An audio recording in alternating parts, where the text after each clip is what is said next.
जी हाँ दोस्तों, GST department Kerala की तरफ से ये नोटिफिकेशन इशू की गई है। इस नोटिफिकेशन में लिखा गया है कि the department issued notification regarding state tax in case where tax payer already filed appeal in form appeal 01। अगर आपने ऑलरेडी अपील फाइल कर दी है अपील 01 में अगेंस्ट DRC 03 आपको रिसीव हुआ था, जिसके अगेंस्ट आपने अपील फाइल करी अपील 01 में, the proper officer are enable to file appeal 03 manually. तो उसी DRC 03 की जिसकी अपील बना फाइल कर चुके हैं, आप अपील 3 मैनुअली फ़ाइल कर सकते हैं। आपको अलाउ किया जा रहा है if the online filing is technically not possible. यदि ऑनलाइन फाइलिंग पॉसिबल नहीं है तो आप मैनुअली भी अपील 03 फाइल कर सकते हैं, जिससे जुड़ी ये नोटिफिकेशन है। In exercise of power conferred under clause 1 of proviso of Rule 1 of Rule 109.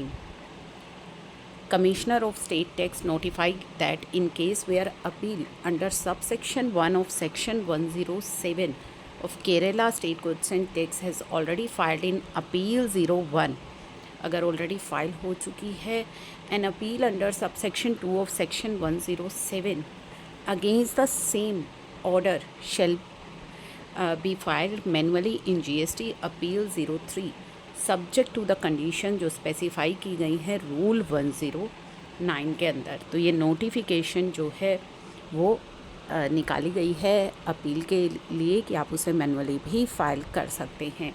तो ये अपडेट था, इसे शेयर ज़रूर कर दीजिएगा।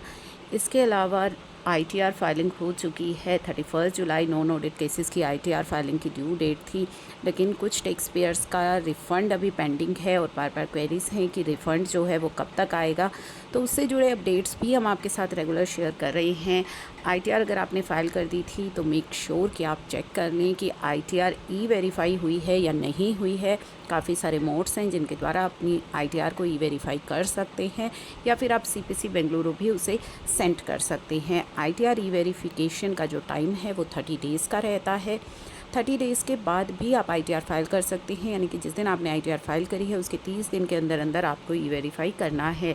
उसके बाद भी आप कर सकते हैं, लेकिन वहाँ पे नॉन कंसिक्वेंसेस ऑफ फाइलिंग के आपके जो केस है वो आ जाएगा, और ऐसा माना जाएगा कि आपकी जो ITR है वो उस दिन फाइल हुई है जिस दिन आपने ई-वेरीफाई की है। तो ई-वेरिफिकेशन को चेक कर लीजिएगा। सेकंड, आप चेक कर लीजिए आपके पास कोई मेल या मैसेज तो नहीं है, डिपार्टमेंट की तरफ से मेल आती है डिफेक्टिव रिटर्न की, कहीं आपकी रिटर्न डिफेक्टिव तो नहीं है। तो काफ़ी सारे कारण हैं जिनकी वजह से रिफ़ंड रुका हो सकता है, या अदर जो चीज़ें हैं, ज़रूरी नहीं है कि रिटर्न डिफेक्टिव है, ई-वेरीफाई भी हो गया है तब भी जो है प्रोसेसिंग टाइम ले सकती है, डिपेंड करता है आपकी रिटर्न पर। तो चलिए, ये था एक छोटा सा अपडेट।